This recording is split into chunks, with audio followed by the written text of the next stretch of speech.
Comme le veut la procédure, le porteur du texte qui vient à l'Assemblée nationale présente le texte. Et je voudrais rappeler que c'est le gouvernement qui a apporté le projet de loi.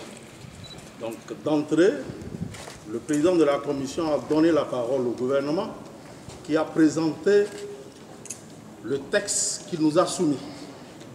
Il y a eu lecture de l'exposé de motifs et, selon la procédure, le président de la commission ouvre les débats que nous appelons communément le débat d'ordre général. C'est ce qui a été fait. Tous les membres de la commission, y compris les autres députés qui étaient intéressés par le texte, se sont librement prononcés.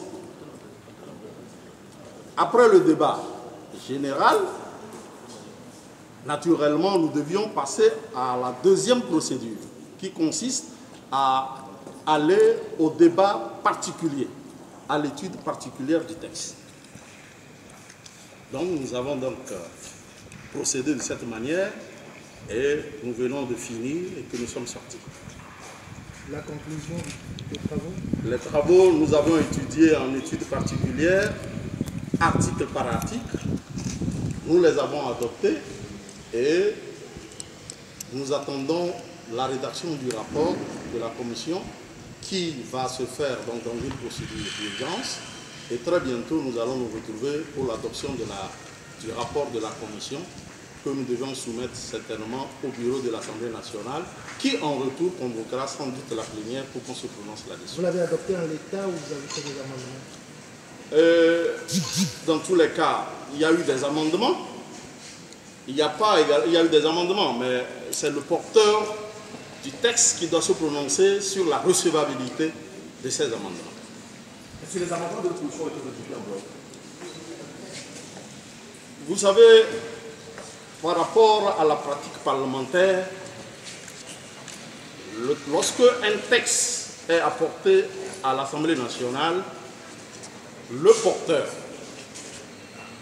vous savez bien que lorsqu'il s'agit d'un projet de loi, le porteur, c'est le gouvernement. Lorsque c'est la proposition de loi, ça vient des députés. Comme je le disais tantôt, ici, c'est un projet de loi qui vient par le gouvernement. Alors, lorsque un porteur d'un texte vient à l'Assemblée nationale, un amendement ne peut pas aller à l'encontre de la voie que veut tracer le porteur.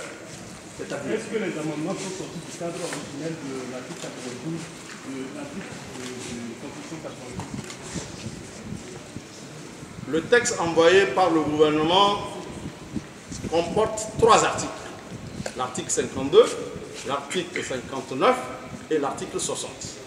Lorsqu'un amendement vient et qui est porté sur le préambule de la Constitution, je ne sais pas s'il faille se prononcer là-dessus. Les amendements ne peuvent être portés que sur les articles soumis à l'étude. Vos collègues de l'opposition disent que bon, la Constitution les autorise à porter des amendements à d'autres articles autres que les 3 que le gouvernement a envoyés. Je voudrais rappeler que la même opposition, entre-temps, avait déjà soumis à l'Assemblée nationale une proposition d'amendement. À cette occasion, lorsque nous entamions l'étude, tout amendement qui devait aller à l'encontre de ce qu'ils ont proposé, ils l'ont rejeté. Voulez-vous dire que l'opposition ne veut pas amender un projet de loi envoyé par... Tout député a droit aux amendements. Mais les amendements ne peuvent être portés que sur le texte qui a été soumis à l'Assemblée nationale. En clair, le gouvernement a présenté 3 articles et les amendements devaient être portés sur ces articles. Je vous remercie. Le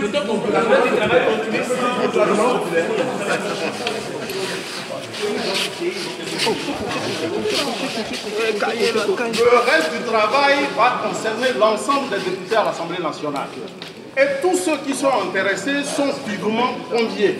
Que dites-vous de la volonté populaire dans la Je suis moi-même un élu du peuple et c'est par la volonté des populations que je suis à l'Assemblée nationale. Et je ne peux donc pas mener le travail sans tenir compte de la volonté de cette population. Les populations exigent la commission. Je suis le député Kassé, membre de la commission des lois constitutionnelles. Kassé Aouedeo, membre de la commission des lois constitutionnelles. Merci.